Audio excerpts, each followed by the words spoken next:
Hello guys and welcome back to another video on my channel. Now today Luton have just announced their retain list and I'm going to give you guys my thoughts on that bit of news. But firstly, let's talk about two players that have left the club already. Matty Pearson, he's gone to Huddersfield. I felt Matty, he could have had some sort of impact at Luton, being a squad player, could play right back, at centre back as well. But I don't think he has the quality to take us to the next level. Whereas with Collins, I don't think he would have been a starting striker. I think Adebayo has proved since he's came to the club that he's offering more than what he was doing. He's a good goal scorer, Collins, and I'm more gutted to see Collins go than I am with Pearson because of how successful Collins has been at Luton. But if Luton want to progress to the next level, I don't think those two players are made for the future at Luton. So I can understand why those two players have left Luton, but I wish both players all the best in the future. So let's talk about the players that have signed new deals. So we already know that Sonny Bradley, he has signed a new deal. He had a few rumours that he was going to leave.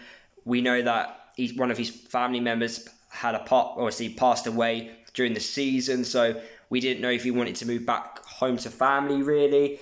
But he ended up signing the new deal, which is great. I love Sonny Bradley. I think having a left-sided centre-half is very hard to replace, especially at the club. So I'm really happy to see that Bradley has obviously agreed to stay. I was a little bit shocked with Dan Potts. I don't see what Dan Potts can really offer at Luton. Maybe he's just going to be a backup choice player, maybe a squad player. We know now Nathan Jones came out during the season. He mentioned that Dan Potts can play as a left-sided centre-back. So maybe that's where Jones sees Potts more as a left-sided centre-back. I'm not too sure. I was a little bit surprised to see Potts sign a new deal, but he signed a new deal and fair play. He's our second longest-serving player at the club. So look, hopefully he can improve. He needs to cut out those little injuries, which he does get quite often throughout the season. He's one of those players that when he gets a run of games, he's good, but always that injury at the end, and that obviously, it makes things really hard for him to then come back in because a player who replaces him ends up going on really good form and Potts can just never get back in really. So Bradley and Potts have both signed new deals. And then Luton have also mentioned that Craney, Pelly and Tunnicliffe have been offered new deals. Now, out of those three players, of course, I want Pelly to stay. Pelly is a Luton legend in my eyes. I think he's a first-team player 100%.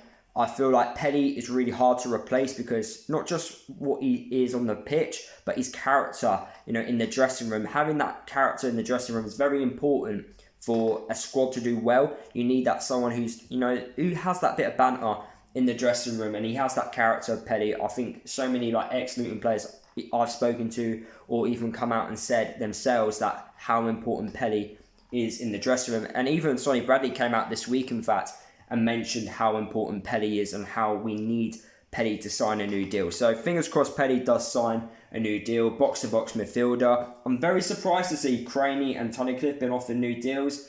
Craney, I think, because of his age and experience, he can provide that experience for the younger players maybe. And also, I think as a squad player as well, he's good as a backup choice. Can play left back, centre back, right back, CDM. So maybe if we do have a few injuries in that position, then Craney can slot in. He's got plenty of experience in the Championship. I can't see him playing 30 games a season because of his age and how often he gets injuries, but I do see him having some sort of impact in the team. So I can kind of understand why Nathan Jones has offered him a new deal. With the likes of Tunnicliffe, I know this season we've seen him look a lot better in a much more attacking position. But for me, I still don't think he's done enough to warrant a new deal. I would 100% release Tunnicliffe.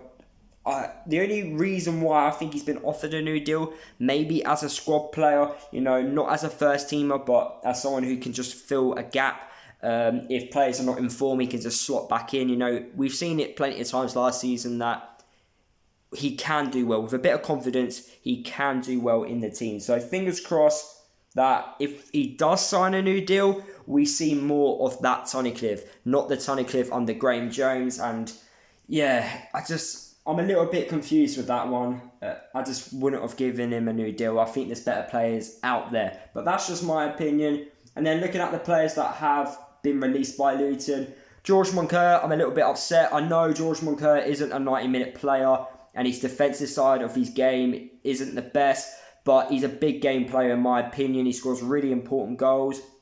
Set pieces, he's really good at. Free kicks especially. We know how good he is from there. He's given us some really good moments. I still felt we could have got more out of him, but I don't think... Well, I think the defensive side of things has let him down a little bit, and the fact that he can't really play a full 90 has properly let him down. The same with Loa as well. I think with his age now, I think he's one of the players on high wages at the club. So I feel like we've also replaced him already with signing Fred Onyedinma. So yeah, the same reasons with Moncur really with Loa. Can't really play 90 minutes due to his fitness levels. Doesn't really do the defensive side of things too well either. So I would say I can understand why both players have left, but I still would have given Moncur a new deal because I still think he would have had some sort of impact at the club. And then Brendan Galloway, as expected, Nathan Jones said he could have left in January, but he failed a fitness test at Shrewsbury,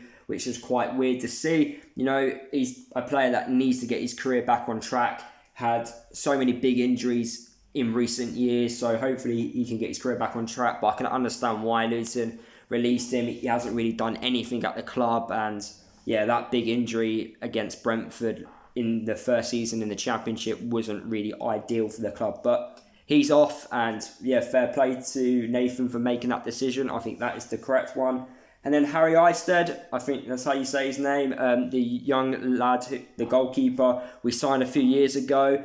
He's been released. I'm surprised we didn't offer him a new deal. I thought he could have been at least third choice keeper at the club. Maybe we're just going to use one of the youth players maybe and promote him as a third choice keeper. But good luck to Harry. You know, he looked really good when he went out on loan to National League sides. But I think the club don't think he's part of the future at the club. So I can understand why he has left the club as well. But yeah, that is pretty much for this video, guys. I just wanted to do a quick video so you guys can hear my thoughts about the retain list. I know Luton have been rumoured to be after a few players. Mendes Gomez from Morecambe, he's an attacking winger. I think there's a player called Campbell from Motherwell. It's come out today, in fact, by the Daily Mail that Luton have signed Hull defender Reece Burke, I believe. So, you know, I'm expecting a few announcements next week. Luton like to do their transfer business quite early. So I do expect a few new signings in the next upcoming weeks. And hopefully we bring in some good players. Scott Twine is another player, the midfielder from Swindon, who a lot of Championship clubs are interested in. So, exciting summer, you know. This is a very important summer. We need players to take us to the next level. I do think we need to find the Dewsbury Hall replacement if we can't bring him back for a second year.